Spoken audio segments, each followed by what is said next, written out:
More than 10 people were arrested during protests in Ferguson, Missouri on Wednesday night, and 2 journalists have been arrested as a result of that. Now, to give you a sense of why protesters are so angry, of course, they're upset with the lack of transparency. They want to know who the shooting police officer was. Anonymous has released details on who they think it is. However, the police department denies that that's the individual. I don't want to release the name of that person unless we're 100% sure that that's the person that we're talking about. However, the police chief of Ferguson, Thomas Jackson, did release a statement giving protesters a little more information about what happened, although it did not help the situation anymore.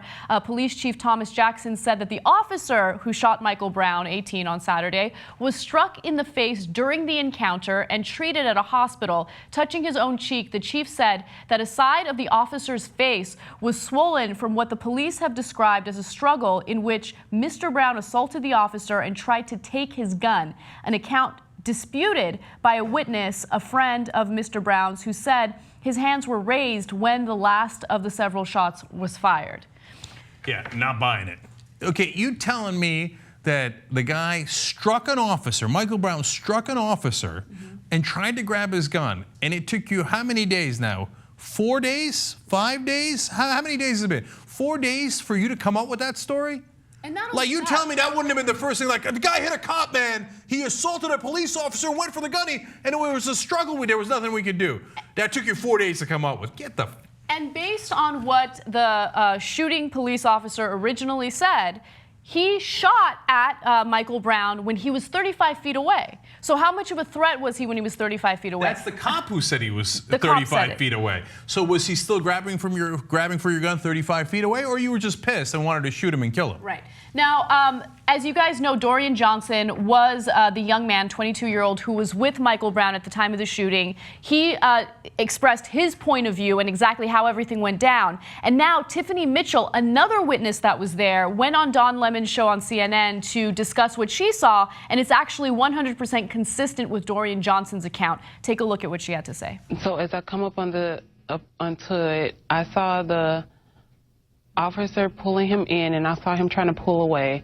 I pulled out my phone to try to get a video because it just didn't look right. Like, I didn't know exactly what was going on, but I know it didn't look right for someone to be wrestling with the police through the police window. But I didn't get the video because a shot was fired through the window, so I tried to get out the way. As I onto the side, the kid, he finally gets away and he starts running. As he runs, the police get out of his vehicle and he follows behind him, shooting. And the kid body jerked as if he was hit from behind, and he turned around and he puts his hands up like this, and the cop continued to fire until he just dropped down to the ground and his face just smacks the concrete. So here's the situation. Now, people who can't wait to support the cops, even if they might not support the cops in other cases like Cliven Bundy's case, etc., will rush in and say, you see, there was an original tussle. See, you don't do that with the cops. Okay, that's disrespectful. You have to follow orders. There was something going on at the window, so he had it coming. No. A cop is not supposed to shoot someone in the back as he's running away when he knows the guy's unarmed. Because even if you believe the cop's story, Michael Brown is reaching for the gun and doesn't have a gun of his own. He knows that. Now, somebody shoots at him through the inside of the car. Okay, you can say that's part of the original tussle if you're being incredibly fair to the cops and you're taking their view for it. He's running away and you shoot him in the back. What was that for? And then he's got his hands up and then you finish him.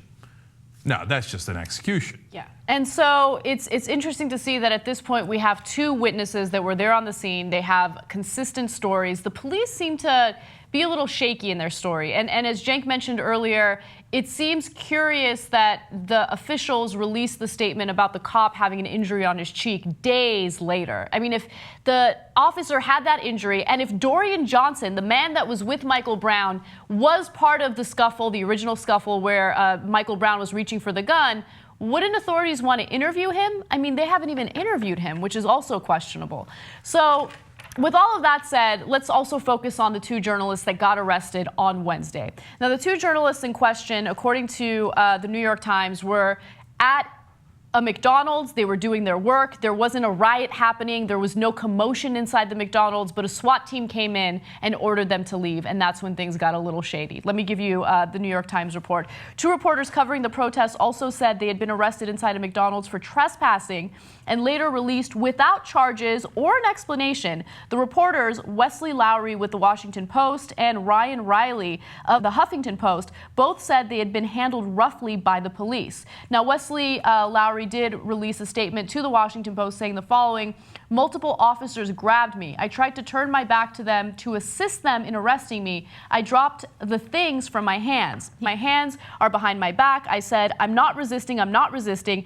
At which point the officer said, you're resisting, stop resisting. That was when I was the most afraid, more afraid than of the tear gas and rubber bullets. Yeah, because when a cop starts coming at you when you're not resisting with saying stop resisting, whew, right, there's some percentage chance that he's about to beat the living crap out of you while pretending that you're resisting. Now, in this case, luckily, they only slammed him into the soda machine, right? Mm-hmm. And then eventually arrested him. And then eventually, after that, seems to be a common theme with the cops here in Missouri, or at least in Ferguson. They made up a charge later, like, oh yeah, we meant trespassing at McDonald's.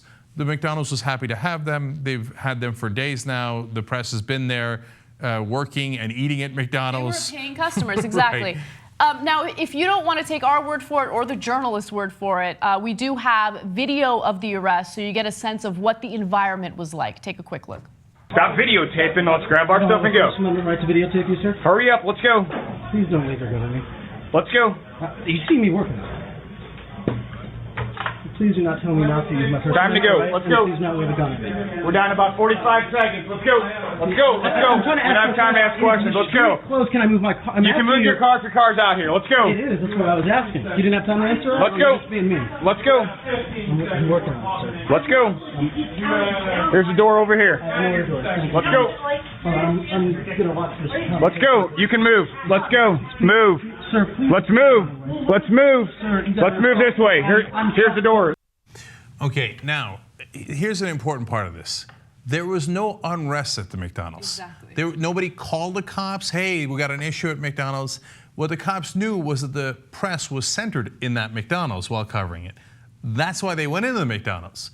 So understand the context of what happened there. It wasn't like, hey, he's not listening to an order immediately within the first 5 seconds, and we've got a dangerous situation here, he's got to go. There was no dangerous situation. There was a press situation. Yes. That's why they were clearing them out. And in the beginning of that video, you hear the officer tell him, stop filming. And that's really what the issue is here. They don't want any press coverage. They want to do what they can to ensure that the information is not getting out there, that their militarization and their reaction to the peaceful protesters is unwarranted, and they don't want that information to go out there. Now, we do have Ryan Riley talking about the situation, and let's hear from him. He did a press interview that gives you more details about what happened.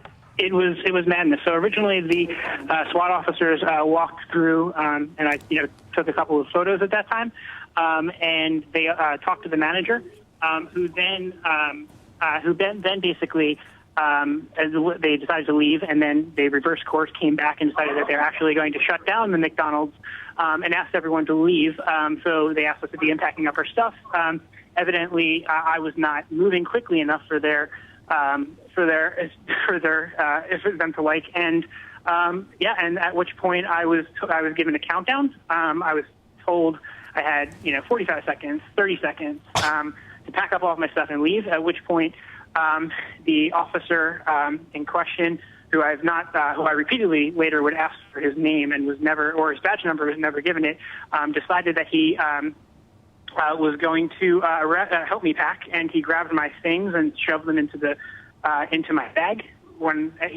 He then arrested me, and as he handcuffed me, he put on both very tight. He used his finger to put a pressure point on my neck, and it was just a very, very difficult experience. The worst part was he slammed my head against the glass purposefully on the way out of the McDonald's and then sarcastically apologized for it. And they also fired a tear gas canister at an Al Jazeera America crew. And now there was also nothing around the Al Jazeera America crew. We have video of that as well. Let's take a look.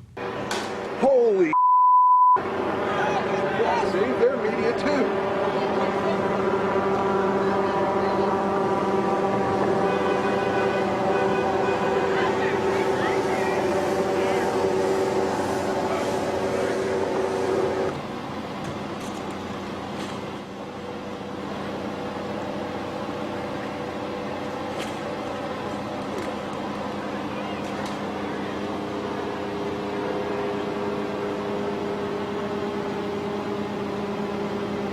That's amazing. Okay, so I love the ending of that because, first of all, it's super obvious that there's no one around them, there's no danger. It's also super obvious that they're press. Right, Yeah. and they fire the tear gas canister there to drive them away.